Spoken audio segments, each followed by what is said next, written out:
My sole role is to introduce Chelsea Chandler, who is going to be the speaker tonight from the Wisconsin Academy of Sciences, Arts and Letters, and she's the director of their climate and energy initiative, which began, I think, in about 2013. I think 2012, yeah. 2012.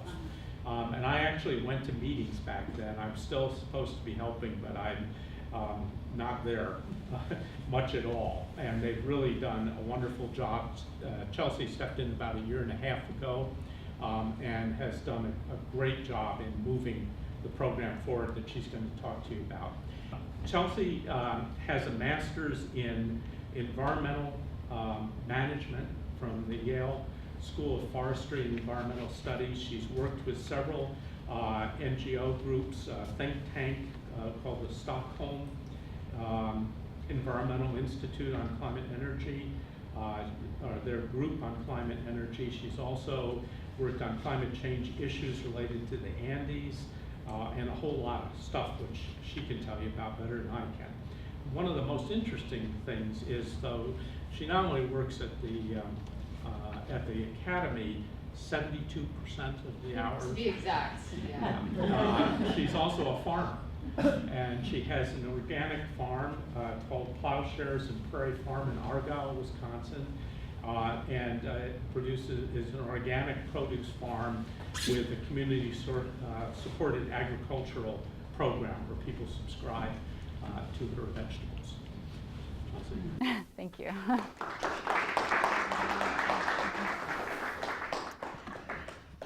Hello. So as Roy said, please raise a hand or get my attention if I'm not speaking loud enough or if I trail off. But again, I'm Chelsea Chandler. I'm the Environmental Initiatives Director at the Wisconsin Academy.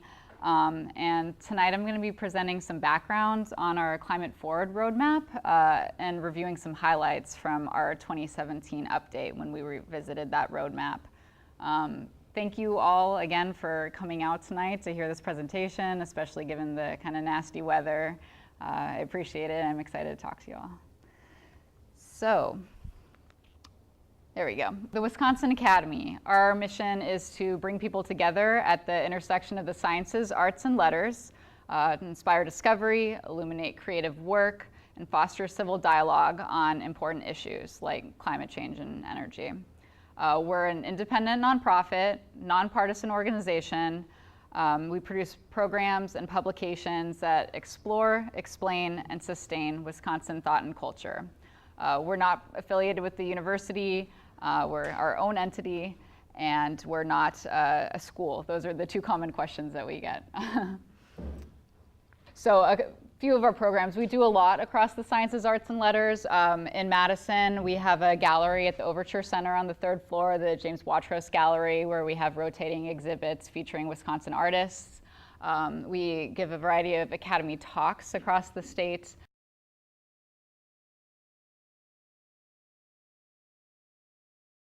We publish a quarterly magazine called Wisconsin People and Ideas, and then we have our Wisconsin initiatives. So one way we foster dialogue on important issues is through our initiatives, one of which is climate and energy. And we hope the Academy can help bring the insights of science and some of the best Wisconsin leadership to help our state respond to global, but also local challenge that is climate change. Wisconsin Academy initiatives convene Wisconsin leaders from an array of fields for deliberation, analysis, and distillation to identify strategies and solutions for a sustainable world. In recent years, we've had initiatives on the future of farming, waters of Wisconsin, and climate and energy. And our original Climate Forward report was released in 2014. It was a product of collaboration, dialogue with leaders over a couple of years. And the intent the intent behind developing this roadmap was that it would serve as a tool for a new journey. So we provided an assessment of the current situation and a practical vision for how we can build on Wisconsin values, the state's best imagination, to shape a future that's good for the environment and our economy and our life in Wisconsin and beyond. So about 5 years ago, we organized a steering committee, as Roy mentioned, to help guide this project and our climate and energy initiative more broadly. The committee represents diverse backgrounds and interests from nonprofits, academia, business perspectives, and we agreed on some guiding principles for our project. So we wanted to reduce Wisconsin's greenhouse gas emissions and also enhance our natural carbon sinks, sustain healthy and resilient people, environments, and economies, and be both practical and effective, meaning we'd look at existing technologies and practices that could be embraced right away. Now, Wisconsin is already being impacted by climate change. We're seeing more extreme weather events, more frequent extreme weather events, floods, droughts, polluted runoff, increasingly variable lake levels, more rain and snow, warm weather pests, heat-related illnesses and loss of dairy productivity, loss of native species and ecosystem services, including in forests. So to give one personal anecdote about how I am being impacted as a small farmer in Wisconsin, Roy mentioned I run a community-supported agriculture program at my farm in the Driftless region of Wisconsin. We do deliveries a couple days a week from June through October, and we have a lovely property. The mud branch of the Pecatonica River runs through our farm, and it separates our farm buildings from our produce field. There's a little bridge that we cross. Usually we walk or drive over it. But about once a year, the river floods, and it's not passable. It usually subsides by midday. But there was one day, I think it was July 20th last summer, where we had an incredible amount of flooding. It was more than I had ever seen. It's probably, the stream was swollen to 100 plus feet, and it was certainly not passable, and it happened on a delivery day, just our luck. So we waited for a little while. We were trying to see if maybe we could wait it out. We actually put in a T-post to try and measure how quickly it was receding, and we found it was actually still going up. So we decided we weren't going to be driving over there. We were trying to think whether we should cancel our delivery, and we'd never had to do that and didn't want to. So we got a little creative. We got a canoe out, and we paddled out to our field, and we harvested, and we made our delivery. So the photo on the right there is my husband after our one brief portage that we had to do. So, as a small farmer in Wisconsin, I do what I can to increase my resilience, but extreme weather is a challenge, and climate change is exacerbating that challenge. Speaking of challenges, in putting together this report and vision, we acknowledge that Wisconsin has a challenging energy portfolio to start with. We're highly dependent on fossil fuels, especially coal, which provided over half of our state's electricity generation in 2016. Only 10% of our electricity comes from renewables, and half of that's from out of state. We don't have coal, natural gas, or oil reserves in Wisconsin, so we're importing these fuels, sending money out of state, and missing opportunities for homegrown energy. We also recognize that we're seeing negative results from business as usual. The cost of inaction has led to some of the highest electricity rates in the region, being very vulnerable to any eventual price that is set on carbon. And having renewable development and jobs go to other states and being outcompeted by our neighbors. But it doesn't have to be this way. So in the report, we recommended that Wisconsin aim for an 80% reduction in greenhouse gas emissions by 2050. With respect to 1990, I like to add that as a scientist, it always drives me crazy when you don't say what it's relative to. So compared to 1990, which is a target that aligns us with the international scientific community and the IPCC, the Intergovernmental Panel on Climate Change. There's a lot of acronyms in this world. So using this framing and input from our steering committee and experts across the state, in 2014, we published our original Climate Forward report, which outlined a roadmap for Wisconsin. So the report featured 45 options, which won't get us to the 80% reduction on their own, but are a place to begin. So the team identified 5 pathways to progress to structure this report. And those were conservation and efficiency, renewable energy, smarter transportation systems, natural carbon storage, and 21st century business models. And we found that one of the exciting things about researching solutions falling under these categories was learning how many groups and people were already moving forward and helping to tell those stories. So I'll just briefly touch on these pathways from the original report because I want to cover more content from the more recent 2017 update, but I'll just walk through each quickly here. So the first pathway is conservation and efficiency. It's often described as the low-hanging fruit, kind of the easiest first thing we can do. It's incremental, it's making change little by little. The next pathway is renewable energy. One recommendation we had was to embrace solar. Anywhere there's photosynthesis, solar is possible, and we photosynthesize a lot here in Wisconsin. And the prices are really coming down nationally, and that's even more true in recent years, which I'll talk about shortly concerning our 2017 update. We also talked about embracing smart biomass and wind.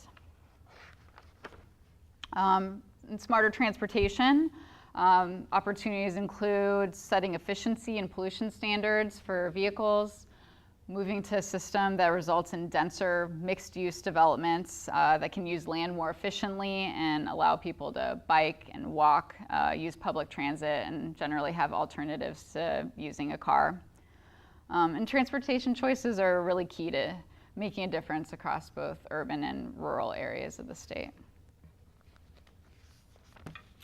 In natural carbon storage, as a state with extensive forest, pasture, and croplands, as well as wetlands, Wisconsin already stores significant carbon in its soils and perennial plant communities.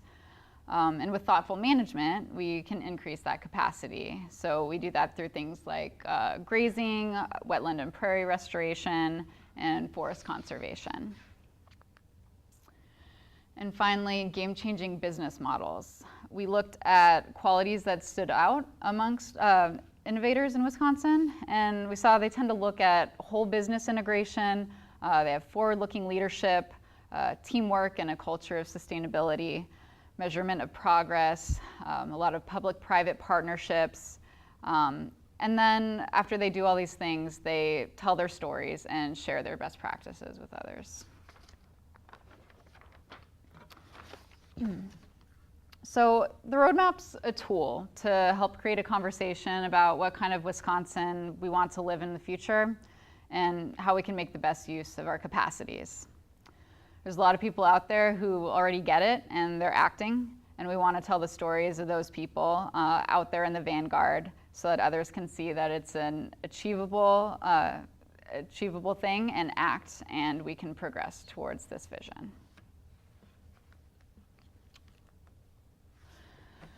So after a few years, after we issued the original report, we acknowledged that there were many developments concerning climate and energy in Wisconsin that took place in those few years, and we thought it was worth revisiting the roadmap and assessing where we are today. So our Climate Forward 2017 update is acknowledging progress, flagging missed opportunities, and highlighting emerging opportunities. It roughly follows the same pathways for progress, sections of the original report, conservation and efficiency, renewable energy, and transportation. And we also identified some new opportunities through utility leadership, putting a price on carbon, and research and public education. So it's not an exhaustive accounting by any means of the many recent developments in the state, but it serves to highlight some key examples that are shaping some overarching trends on energy and climate change in Wisconsin. So the big takeaways, one is that local government is really leading the way. Municipalities, counties, citizen-led initiatives across the state are adding up and making a difference. Local leaders are stepping up through actions like adopting community goals for renewable energy, exploring innovative financing programs to encourage efficiency in buildings, and implementing solar group buy programs. So despite policy challenges at the state and federal levels, local Wisconsin communities are taking action today to conserve energy and reduce emissions. And it's a response to practical needs like keeping electricity bills down, meeting consumer demand for renewables. Local communities are also thinking about energy security and emergency preparedness. And so while the benefits of these efforts are being enjoyed by many communities across the state, there's still a lot of opportunity for these actions to be replicated and expanded in other areas. Another trend is that with or without federal policy, many Wisconsin businesses and utilities are planning for a low carbon future. So they're recognizing that investments in renewable energy can satisfy both customers and the bottom line, that considering a carbon price can help businesses make informed decisions and anticipate global market trends. And they are considering supply chain impacts and corporate social and sustainability values. The major Wisconsin utilities have articulated goals for reducing emissions. They're shifting to cleaner fuels, not building new coal plants, and increasing their capacity to generate electricity through renewable sources like solar and wind. But they still have more to do to advance towards clean energy. The energy industry itself is changing. Solar is really taking off. As the cost of solar technology continues to go down, new installations are popping up all over Wisconsin, from smaller scale household and commercial rooftops to urban and rural community solar arrays that are serving many households. And I think this statistic is so powerful and indicative of how quickly things are changing. So more solar energy systems were installed in Wisconsin in 2016 than in all previous years combined. In 1 year, we doubled our capacity. So to me, I think that's really encouraging at how quickly we can move when we want to. Formerly described as alternative, renewable energy has really shifted to become mainstream, and that trend's not showing any sign of slowing. However, despite notable progress in many areas, Wisconsin's still falling behind our peers. We're missing a number of opportunities that could advance us on this path to a clean energy future. Neighboring states are adopting policies and making investments that support efficiency in renewables, more diversified transportation systems, innovative and affordable utility models, long-term energy planning, and cutting-edge research and education. But we can still lead. So, through bottom-up leadership and smart planning, increasingly favorable economics, we're making some significant strides. And by building on all of these scalable achievements across the state and capturing this momentum, as well as exploring a lot of new opportunities that are promising, Wisconsin can really bolster its competitive capacity and help build a just and sustainable future for its communities that I think we all want. So I'll do more of a deep dive into some examples from the report, and I'll cover RPS and other things here. But we basically organized the report into 3 different categories: progress, or where we're moving forward; missed opportunities / falling behind; and new opportunities that have emerged in the interim. So I'll walk through some of these examples. So in conservation and efficiency, PACE, which is Property Assessed Clean Energy, has emerged as a significant new tool. It basically allows cities, towns, villages, or counties to treat loan repayments for energy efficiency, water conservation, and renewable energy improvements on residential or commercial properties as a special charge that you can transfer to the next property owner. So it's kind of wonky, but it's a tool that can help encourage efficiency in renewables. Back in 2013, Milwaukee was the first Wisconsin municipality to adopt commercial PACE through their ME2 program. It's funded over $12 million in PACE financing, and that's helped leverage much more financing on top of that. One new development is a statewide commercial PACE program was developed to establish uniform standards and best practices across Wisconsin. And as an indication of how quickly PACE is moving across the state, my numbers for this are always out of date. So when we published the 2017 update last summer, 19 counties had joined the Wisconsin PACE Commission. I looked that number up this week, and it's at 27 counties. So that's really great. Focus on energy. Projects have continued to perform at a really high level. So we see a really great benefit to cost ratio for this program, and it's been rising year after year. So the peak of that was that we were seeing a 3.41 to 1 ratio. So basically what that means is for every dollar invested in the program, customers are getting $3.41 in value, most of which is direct savings on their energy bills. On the other hand, the Wisconsin legislature changed the statutory requirement that determined how utilities fund focus, which used to include both retail and wholesale sales, and now it's just retail. So that cut about $7 million to the program.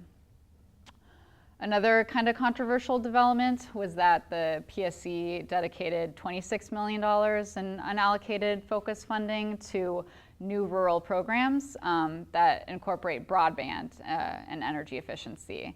So I believe the idea here is nests and smart meters and things like that to enable energy savings. So people are kind of coming on both sides of this issue. I suppose we feel that it's a worthy and necessary investment, but promoting broadband access is maybe an indirect and slightly tenuous means of achieving energy efficiency. So it might be more appropriate to use different funds. Speaking from my household, if I installed a Nest, it would take up all of my bandwidth, and I couldn't do anything with the internet. And also, smart meters can't put wood in my wood stove, unfortunately. But I'm probably in the minority. Let's see. On building codes, international codes are way past where we are in Wisconsin. They set a higher bar in 2015 for energy conservation and efficiency, and Wisconsin residential and commercial codes are still at 2009 levels. In renewables, as I said, with decreasing costs, increasing employment opportunities, renewable energy is really well positioned to take on a more significant role in Wisconsin. There's a lot of communities that are committing to expanding renewables. There are over 140 energy independent communities in Wisconsin, and they've voluntarily adopted a goal of generating 25% of electricity and transportation fuels from renewables by 2025. A big development in Madison, and this was driven by a citizen-led Sustainable Madison Committee. In March of last year, the city's Common Council voted unanimously to approve a resolution that established a goal of 100% renewable energy use and net zero carbon emissions for municipal operations, so for the city, as well as the broader community. And they were the first municipality in Wisconsin to do that, joining about 23 others across the US. Meanwhile, our RPS, or our Renewable Portfolio Standard, requires the state to source 10% of our electricity from renewable energy sources by 2015 and to not decrease that percentage after. We met that goal early, 2 years early in 2013, but we haven't adopted any more ambitious goals since then. Meanwhile, our neighboring Midwest states are adopting much loftier goals. So Minnesota is requiring 25% by 2025. Illinois, same thing, 25% by 2025. Ohio, 25% by 2026, and Michigan at 15 by 2021, and then they have a goal of 35% by 2025.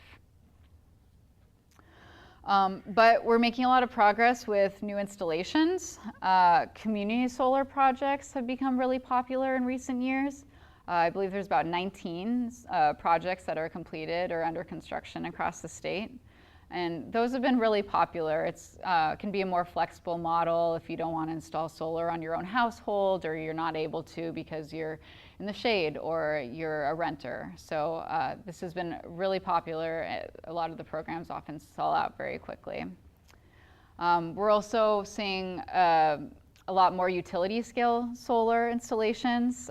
So Dairyland Power Cooperative nearly finished construction on 20 megawatts of solar capacity, and that nearly doubled the capacity. So that was a huge driver in that figure I mentioned earlier. We've also saw an announcement for a 100 megawatt solar energy project by WPPI Energy and NextEra, and that'll be the largest solar installation in the state when it's completed in 2020. We're seeing more utility scale wind. Actually, the first large project at that scale was completed just late last year. That was the first one since 2011. It's called the Quilt Block Farm. It's in Lafayette County, where I'm from. I actually drove by it on the way to a meeting last week, which is really neat.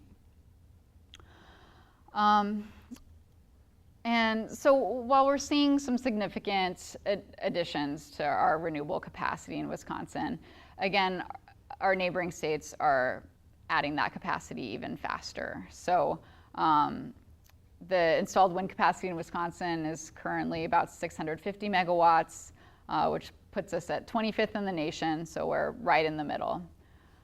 Between 2011 and 2015, Wisconsin added just 17 megawatts, while neighboring states added in Iowa over 1,800, in Michigan 1,100 in Illinois.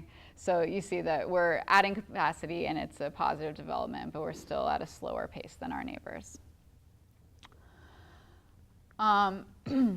One exciting piece of this puzzle is there's a lot of opportunity for green collar jobs. So there have been some reports that came out recently citing just the number of workers that are employed in these industries. The Solar Job Census said that 2,813 workers in Wisconsin are currently employed in the solar industry. That's a big increase. It was about a 45% increase from the prior year, but we're still about 26th in the nation, so kind of in the middle again.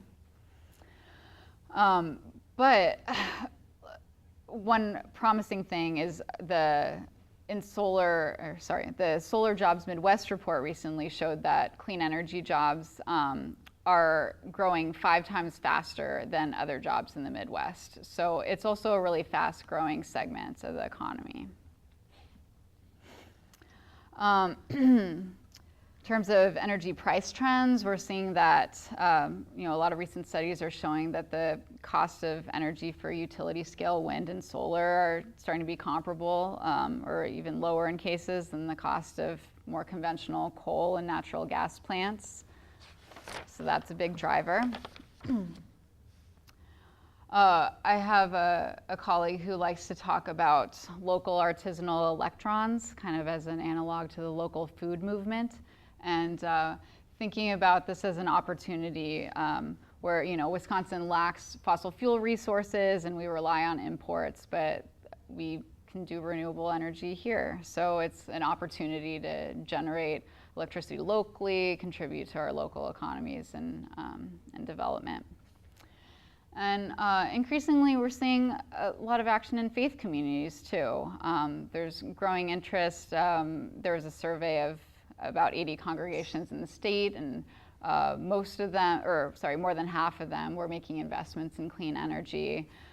There's a really neat new program called the Wisconsin Faith and Solar Initiative, and that's co-led by Wisconsin Green Muslims and Renew Wisconsin, and that's providing a lot of solar education presentations to diverse religions and spiritualities across the state. In transportation, a lot of our investments are continuing to focus on highway projects that are favoring gas and diesel powered vehicles, and that's at the expense of deteriorating roads and support for local transit options. But we're seeing some gains in freight efficiency and leadership, progress in building infrastructure that can support a greater penetration of electric vehicles in the marketplace. I'm staying at the Blacksmith Inn in Bailey's Harbor, which is beautiful, and I also was very happy to see an electric charging station right outside. So it's growing, here and across the state, and that's really promising. Regarding freight, a number of businesses are committing to improve fuel efficiency. So there's new opportunities to improve distribution systems. But as I said before, a lot of roads are in poor condition, and the extreme weather that we're seeing and heavy use are really taking a toll. In terms of regional transit, you probably know back in 2010, Wisconsin turned down federal funds for a high-speed passenger rail. We haven't seen new proposals connecting our major population centers in Wisconsin and neighboring states since then, and attempts to establish regional transit authorities, or RTAs, are failing to gain approval. We're seeing some demographic shifts though, and these trends are favoring less driving. One driver is more and more baby boomers are retiring and no longer commuting to work. A lot of millennials are placing a high value on some other transport options and are driving less than prior generations. So that increased demand for some alternatives creates a good opportunity to invest in a more balanced transportation system and to better serve our communities and our needs. And that also speaks to transportation equity. So, transportation getting around is vital to daily life. And our citizens, regardless of income, age, race, should have equal opportunities for mobility. For some of the 65 and older demographic, which is the fastest growing segment of Wisconsin's population, more non-driving alternatives is really useful to maintain mobility. For low-income and disabled citizens, they're also relying on some more diverse transportation options to get access to work and school and healthcare and just to meet daily needs. And in terms of maintaining a competitive edge, there's some research that indicates having these diverse transportation options that aren't necessarily car dependent can help make Wisconsin graduates more likely to stay, so retaining some of our homegrown talents. And for utility leadership, despite regulatory uncertainty, utilities are taking some positive steps toward a low carbon future. Every major electric generating utility in the state has plans to reduce its greenhouse gas emissions over the next 20 or 30 years. One step back was with the Clean Power Plan, which required nationwide a 32% reduction in carbon pollution from fossil fuel powered plants. In Wisconsin, that was 34%.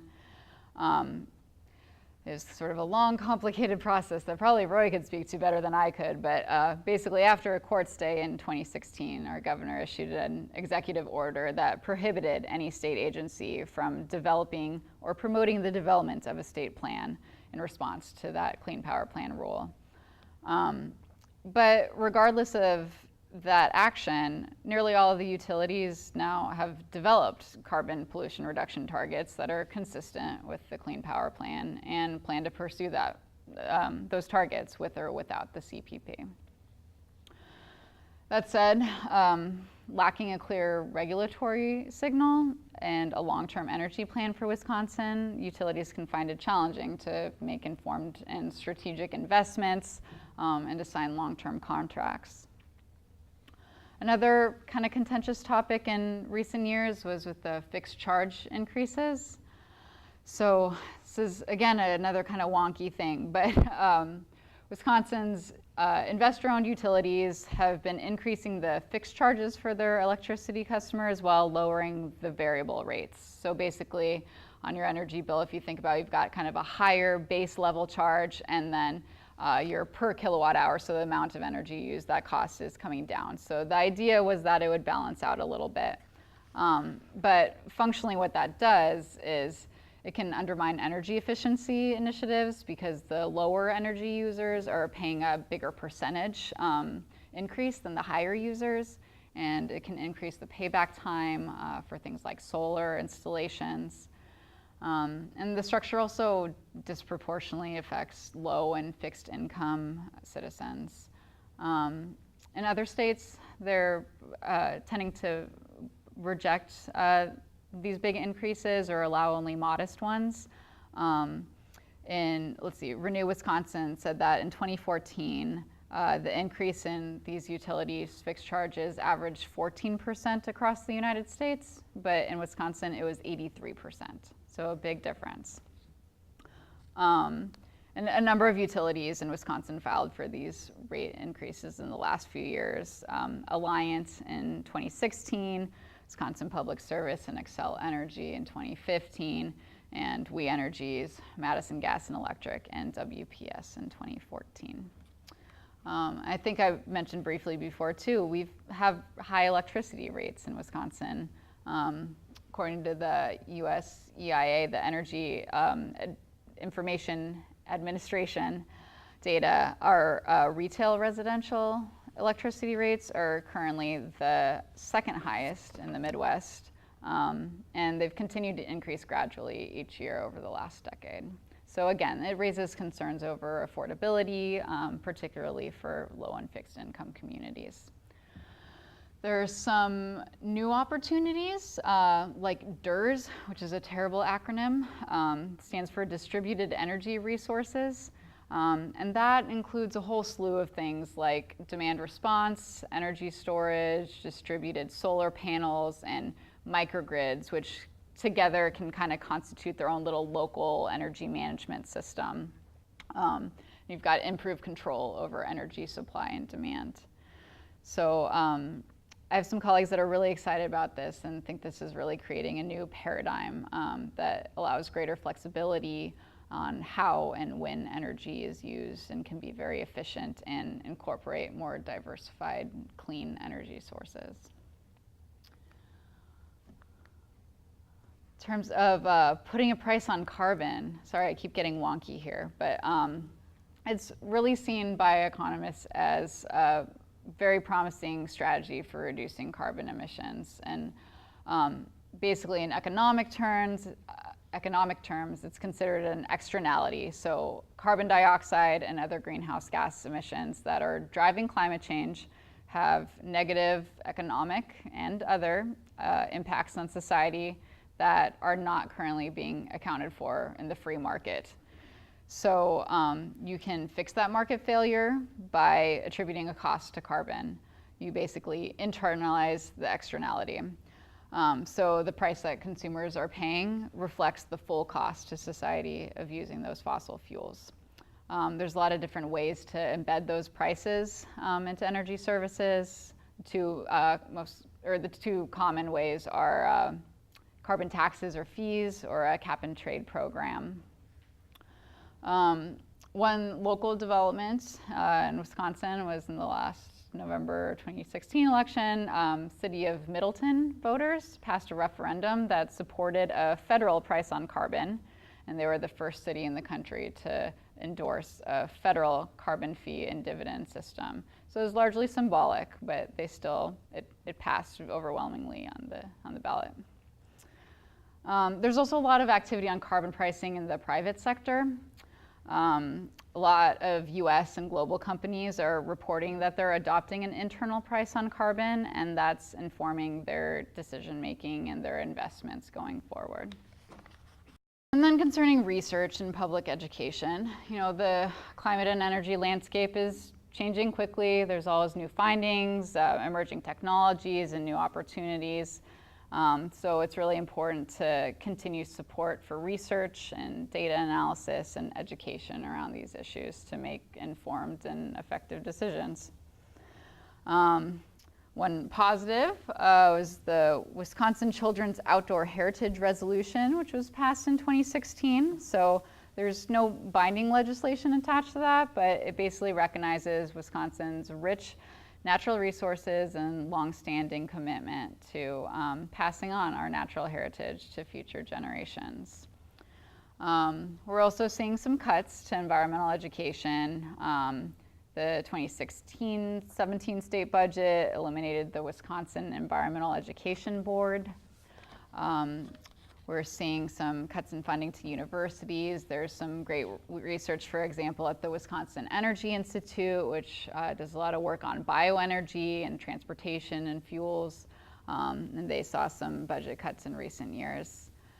And we're also seeing some moving away from kind of science and public educational resources. So in 2016, for example, the DNR replaced language on their website that was describing human-caused climate change with a more vague description about natural cycles and a changing Earth. So in recent years, the state agency has been pretty wary of the topic of climate change, and that's of course a trend that we're seeing federally as well. So, in conclusion, the big takeaways are there's a lot of action locally, and that's really promising, and we're working to harness that momentum. Businesses and utilities too are planning for a low carbon future and recognizing that those investments just make sense for their customers and economically. Implementing a carbon price is helping them make smart decisions and anticipate global trends. And the energy industry itself is changing. Solar is really taking off across our state.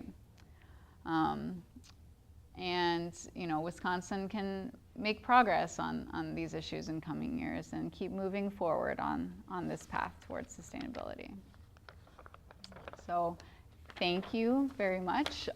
You can download both the 2017 update report as well as the original 2014 Climate Forward on our website.